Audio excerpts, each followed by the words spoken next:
ప్రియమైన సహోదర సహోదరీలారా, ఈరోజు మనం కీర్తన 2 గురించి ధ్యానించుకుందాం.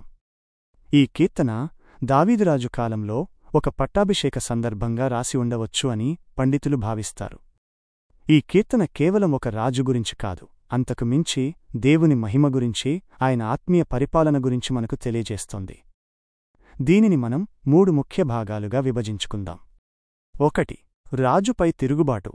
కీర్తన 2, 1-3. జనములు ఏల అల్లరి చేయుచున్నవి, ప్రజలు ఏల వ్యర్థమైన దానిని తలంచుచున్నారు అని ఈ కీర్తన ప్రారంభమవుతుంది.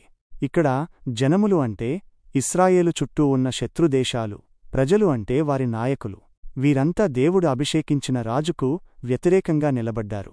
వారు దేవుని అధికారానికి, ఆయన నియమించిన రాజుకు బానిసలుగా ఉండకుండా వారి బంధకములను తెంపుదాము, వారి త్రాళ్లను పారవేయుదాము అని కుట్ర పన్నుతున్నారు. ఇక్కడ మనం చూసేదేమిటంటే, మానవులు తరచుగా దేవుని చిత్తానికి వ్యతిరేకంగా వెళ్లడానికి ప్రయత్నిస్తారు. తమ సొంత శక్తితో, ఆలోచనలతో దేవుని ఆత్మీయ ప్రణాళికను అడ్డుకోవాలని చూస్తారు. అయితే ఈ తిరుగుబాటు వెనుక ఉన్న వ్యర్థత్వాన్ని కీర్తనకారుడు ప్రశ్నిస్తున్నాడు. హెబ్రీ భాషలో వ్యర్థమైనది అని అనువదించబడిన పదం రిక్, అంటే ఖాళీగా, నిష్ఫలంగా అని అర్థం. దేవునికి వ్యతిరేకంగా చేసే ఏ ప్రయత్నమూ నిష్ఫలమే అని దీని అర్థం. 2. దేవుని ప్రతిస్పందన మరియు రాజు యొక్క ఆత్మీయ అధికార ప్రకటన. కీర్తన 2, 4-9. తిరుగుబాటుదారుల ప్రణాళికలను చూసి దేవుడు ఏమి చేస్తాడు? సింహాసనాసీనుడైనవాడు నవ్వును అని కీర్తన చెప్తుంది. దేవుని శక్తి ముందు మానవుల ప్రయత్నాలు ఎంత బలహీనమో ఇది చూపిస్తుంది. ఈ తిరుగుబాటు దేవునికి ఒక నవ్వులాంటిది. ఆయన కోపంతో మాట్లాడుతాడు, వారిని కలవరపెడతాడు. ఇక్కడ కోపమనే పదం APH నుండి వచ్చింది. దీనికి ముక్కు లేదా కోపంగా ఉన్న ముఖమని కూడా అర్థం ఉంది.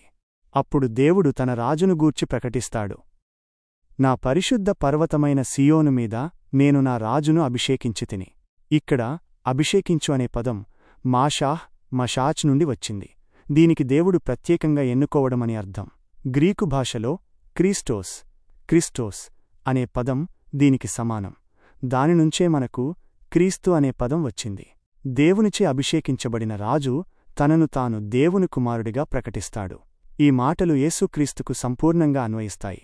దేవుడు రాజుకొక వాగ్దానం చేస్తాడు. నన్నడుగుము, నేను జనములను నీకు స్వాస్థ్యముగా ఇచ్చెదను. ఈ వాగ్దానం రాజుకు భూమినంతటిపైన ఆత్మీయ అధికారమిస్తుంది. ఈ అధికారం ఎంత గొప్పదంటే, రాజు ఇనుప దండముతో వారిని పగలగొట్టగలడు, కుమ్మరి కుండను పగలగొట్టినట్లు వారిని ముక్కలు చేయగలడు. ఈ ఇనుపదండము అనేది ఆత్మీయ అధికారాన్ని సూచిస్తుంది. 3.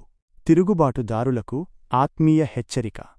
చివరిగా ఈ కీర్తన తిరుగుబాటుదారులైన రాజులకు మరియు నాయకులకు ఒక హెచ్చరిక, ఒక ఆహ్వానం కూడా. కీర్తనకారుడు ఇలా చెప్తాడు: కాబట్టి రాజులారా, జ్ఞానము తెచ్చుకొనుడి, భూపతులారా, బోధన ఒప్పుకొనుడి. జ్ఞానం పొందడం, దేవుని ఆత్మీయ చిత్తానికి లొంగిపోవడం ఎంత ముఖ్యమో ఇది తెలియజేస్తుంది. వారిని దేవుని పరిపాలనకు లొంగిపొమ్మని హెచ్చరిస్తున్నాడు.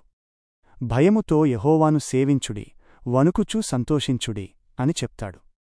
భయం అనే పదం ఇర్ఆ అంటే దేవుని పట్ల గౌరవం, ఆయన శక్తి పట్ల భయభక్తులు కలిగి ఉండటమని అర్థం. ఈ కీర్తన ముగింపులో కుమారుని ముద్దు పెట్టుకొనుడి, లేని ఎడల ఆయన కోపపడును అని హెచ్చరిస్తాడు. గ్రీకులో ముద్దు పెట్టుకొనుట ఫీలియో అంటే ప్రేమించడం, ఆదరించడం అని కూడా అర్థం. ఈ మాటలు యేసుక్రీస్తును ఆత్మీయంగా అంగీకరించేవారికి శాంతి, అంగీకరించని వారికి ఆత్మీయ వినాశనమని అర్థాన్నిస్తాయి. ఆయన యందు నమ్మికయుంచువారందరూ ధన్యులు అనే మాటతో ఈ కీర్తన ముగుస్తుంది. ఈ కీర్తనలో దావీదు రాజుకు ఉన్న విజయం, మహిమలు చరిత్రలో సంపూర్ణంగా కనిపించవు. ఎందుకంటే ఈ కీర్తనలో చెప్పబడిన విషయాలు యేసుక్రీస్తులోనే సంపూర్ణంగా నెరవేరాయి. ఆయన పట్టాభిషేకం, ఆయన ఆత్మీయ పరిపాలన, ఆయన సింహాసనం శాశ్వతమైనవి. ఈ కీర్తన కేవలం ఒక పాత నిబంధన రాజు గురించి కాదు, దేవుని కుమారుడైన యేసుక్రీస్తు గురించి, ఆయన ఆత్మీయ రాజ్యం గురించి ఒక గొప్ప ప్రవచనం. ఈ కీర్తన మనకొక ముఖ్యమైన పాఠాన్ని నేర్పుతుంది. దేవుని ఆత్మీయ చిత్తానికి వ్యతిరేకంగా నిలబడే ఏ ప్రయత్నమూ నిష్ఫలమే. ఆయన అధికారం శాశ్వతమైనది. ఆయన ఆత్మీయ రాజు అయిన యేసుక్రీస్తును నమ్మేవారే ధన్యులు. ఈ గొప్ప సత్యాన్ని మీరీరోజు గ్రహించాలని, దేవుని ఆత్మీయ చిత్తానికి విధేయులుగా జీవించాలని నేను ప్రార్థిస్తున్నాను.